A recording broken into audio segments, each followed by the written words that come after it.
ونصلی علی رسولہ الکریم اما بعد فاعوذ باللہ من الشیطان الرجیم بسم اللہ الرحمن الرحیم قال اللہ تبارک و تعالی فی کلام المجید ان الدین عند اللہ الاسلام صدق اللہ العظیم۔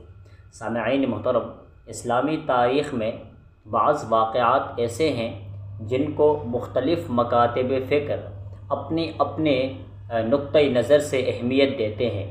انہی واقعات میں سے ایک واقعہ غدیر خم کا ہے جو نبی کریم صلی اللہ علیہ وسلم کے حجۃ الوداع کے واپسی سفر پر پیش آیا، جس میں نبی کریم صلی اللہ علیہ وسلم نے حضرت علی رضی اللہ تعالی عنہ کی نسبت ایک خطبہ ارشاد فرمایا، جس میں من کنت مولا فعلی مولا کے الفاظ منقول ہیں۔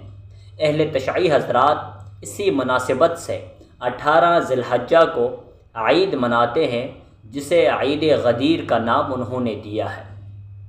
اور اہل تشیع حضرات جس حدیث سے وہ استدلال کر کے عید مناتے ہیں اور حضرت علی رضی اللہ تعالی عنہ کو خلیفہ بلا فصل ثابت کرتے ہیں، اس حدیث کی حیثیت کیا ہے، اسنادی حیثیت کیا ہے، سب سے پہلے ہم وہ سمجھ لیتے ہیں۔ اس حدیث کے صحت اور ضعف کے بارے میں علماء کا اختلاف ہے، محدثین کا اختلاف ہے۔ بعض علماء جیسے علامہ ابن تیمیہ اور علامہ زیلعی رحمہ اللہ علیہ نے اسے ضعیف قرار دیا ہے، اور علامہ ابن معین نے اور امام بخاری نے، امام ابو زرعہ نے انہیں ضعیف قرار دیا ہے، جبکہ بعض حضرات نے حسن وغیرہ تک کو کہا ہے۔ حضرت امام زیلعی رحمہ اللہ علیہ تخریج الاحادیث میں اور نصب الرایہ کے اندر یہ فرماتے ہیں، بہت ساری حدیثیں ایسی ہیں جو کثرت طرق ہونے کی وجہ سے لوگوں کے درمیان مشہور ہیں، اور حالانکہ وہ ضعیف ہوتی ہیں، جیسے کہ من کنت مولا فعلی مولا والی حدیث۔ وہ فرماتے ہیں کہ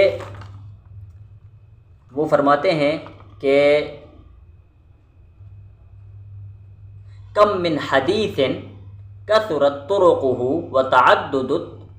کثرت روایته وتعددت طرقه فهو حدیث ضعیف کحدیث من کنت مولا فعلی مولا۔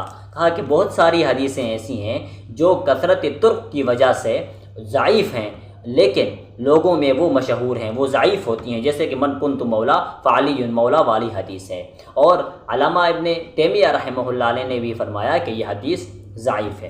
البتہ اہل تشیع حضرات اسی ضعیف حدیث سے، اور بعض نے حسن کہا ہے، حسن کہہ لیجئے، حسن حدیث سے استدلال کر کے حضرت علی کو خلیفہ بلا فصل ثابت کرتے ہیں، اور ساتھ ساتھ میں وہ عید غدیر بھی مناتے ہیں۔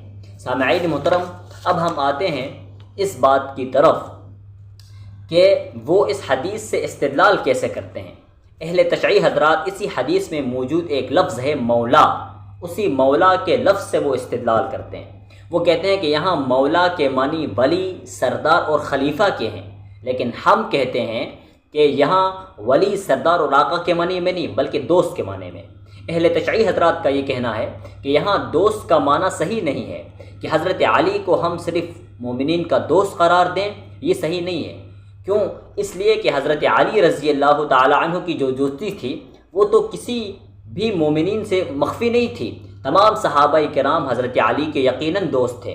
پھر دوبارہ دوستی کے بیان کو تاکید کرنا اور دوبارہ سے دوستی کو بیان کرنا یہ فائدہ نہیں دیتا، کیونکہ دوستی تو پہلے سے موجود ہے، تو جو چیز پہلے سے موجود نہیں ہے اس چیز کو بیان کرنا مقصود ہے۔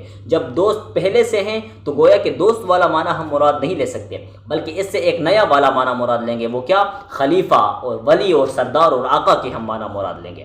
اور قرآن میں اللہ تعالیٰ نے یہی فرمایا، انما المؤمنون اخوہ، مسلمان آپس میں بھائی ہیں۔ تو حضرت علی جب پہلے سے بھائی اور دوست ہیں تو لہذا اب دوبارہ یہ دوست والا معنی مراد لینا یہ درست نہیں ہے، بلکہ یہاں فٹ نہیں بیٹھتا، تو اسی لیے ہم یہاں سے آقا، سردار اور خلیفہ والا معنی مراد لیں گے۔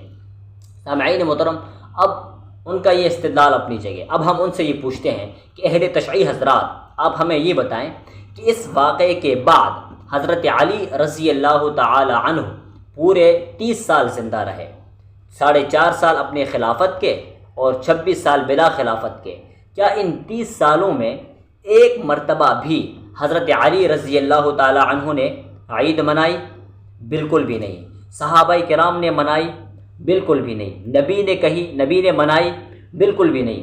تو پھر آپ کس خوشی میں یہ عید منا رہے ہیں؟ جب کسی نے یہ عید منائی ہی نہیں ہے، حضرت علی نے 30 سال زندہ رہنے کے باوجود بھی عید غدیر نہیں منائی، تو پھر آپ کس خوشی میں مناتے ہیں؟ اب اگر حضرت علی خلیفہ بلا فصل تھے تو انہوں نے یہ کیوں نہیں کہا کہ نبی کے انتقال کے بعد میں خلیفہ ہوں؟ اور اتنے سارے صحابہ کرام وہاں موجود تھے، اگر یہ بات خلیفہ بلا فصل ہونے کی دلیل ہوتی تو تمام صحابہ کرام کہتے کہ نبی نے غدیر خم کے موقع پر حضرت علی رضی اللہ تعالی عنہ کو خلیفہ بنایا، تو لہذا ان کو خلیفہ ہونا چاہیے۔ کسی ایک صحابی نے بھی نکیر نہیں کی، تو اس کا مطلب کیا ہے کہ وہ اعلان خلیفہ بنانے کے لیے نہیں تھا، بلکہ مومنین کے ساتھ حضرت علی کی دوستی لگانا اور یہ حضرت علی کو اپنا محبوب بنانا مقصود تھا، اور اس بات کی تاکید بیان کرنی تھی کیونکہ پہلے اس کے ضمن میں، اس کے ماقبل میں، اس کے بیک سائڈ پہ یہ والا واقعہ موجود تھا کہ کچھ صحابہ نے حضرت علی سے حضرت علی سے نفرت سی پیدا ہو، کیونکہ انہوں نے مال غنیمت کو تقسیم کرنے میں تھوڑی اونچ نیچ انہوں نے کہا کہ ہم حضرت علی کے اس فیصلے سے خوش نہیں ہیں۔ تو نبی کریم صلی اللہ علیہ وسلم نے فرمایا کہ آپ لوگوں کو خوش ہونا چاہیے۔ اسی بات کی تاکید کے لیے نبی کریم صلی اللہ علیہ وسلم نے یہ الفاظ کہہ دے، اور ان کا یہ استدلال کرنا کہ یہ حضرت علی خلیفہ بلا فصل ہیں، اس کی کوئی حیثیت نہیں، اور عید غدیر منانا یہ تو بالکل سرے سے ثابت ہی نہیں ہوتا۔ سامعین محترم، اب ہم ان کو ایک الزامی جواب دیتے ہیں، وہ یہ کہ بحار الانوار کے اندر یہ لکھا ہے کہ نبی کریم صلی اللہ علیہ وسلم کے انتقال کا وقت جب قریب آیا، وہ کہتے ہیں کہ نبی کریم صلی اللہ علیہ وسلم کے انتقال کا وقت جب قریب آیا تو انہوں نے کہا کہ